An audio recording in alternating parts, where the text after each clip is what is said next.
Digital Talent hadir untuk perkuat talenta digital Indonesia.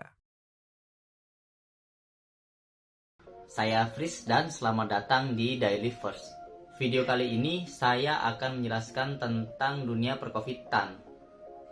Seperti yang kita tahu, COVID pertama kali muncul di akhir tahun 2019-an di Wuhan, China. Nah, hingga hari ini, kasus positif COVID-19 di seluruh dunia sudah mencapai lebih dari 201 juta orang dengan tingkat kematian sebesar 0,021%. Banyak ya. Nah, dahsyatnya pandemi ini juga menghantam negara-negara di kawasan Asia Tenggara, termasuk Indonesia dan Malaysia. Mungkin kalian bertanya-tanya nih sekarang, bagaimana sih penanganan pandemi COVID-19 di negara Malaysia? Sebenarnya kita nih yang ancur-ancuran cuma Indonesia atau Malaysia juga sama gitu?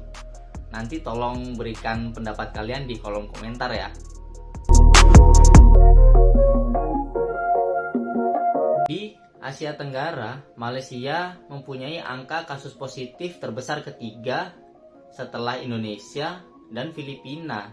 Total kasus positif di sana sudah lebih dari 1,2 juta orang. Bahkan ketika saya buat video ini nih, pertanggal 7 Agustus 2021, kasus harian di sana sudah mencapai lebih dari 19.000 kasus, dirilis dari laman Kementerian Kesehatan Malaysia. Nah, padahal kalau kita lihat grafik dari ini nih, di awal tahun 2021 grafiknya landai ya. Tapi setelah itu mulai ada kenaikan lagi.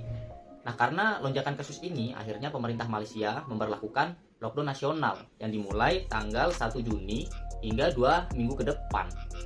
Tapi aktualnya lockdown ini berlangsung sampai tanggal 1 Agustus kemarin. Panjang 2 bulan.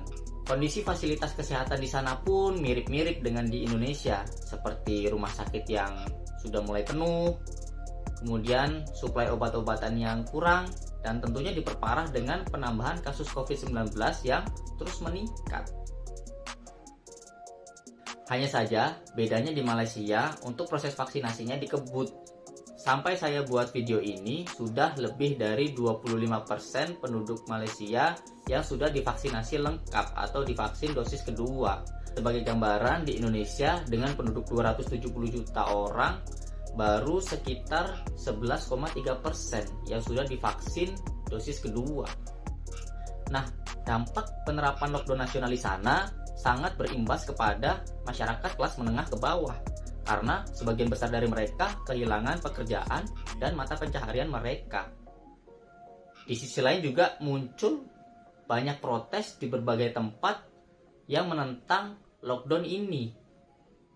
Akhirnya di Malaysia kini muncul yang namanya gerakan bendera putih yang bertujuan untuk membantu mereka yang terpukul akibat pandemi.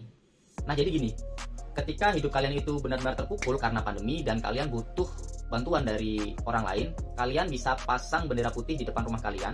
Nanti akan ada sekelompok orang yang datang membantu memberi sembako, makanan, atau uang. Tentunya itu bukan dari pemerintah, karena gerakan bendera putih ini adalah simbol ketidakpercayaan masyarakat Malaysia terhadap pemerintah. Akan tetapi dari sini kita tahu bahwa penggunaan media sosial yang tepat akan mendatangkan manfaat. Ya, contohnya seperti kampanye bendera putih di Malaysia tadi. Mereka yang menyebarkan mendapatkan kebaikan, kemudian menggerakkan hati banyak orang untuk melakukan kebaikan.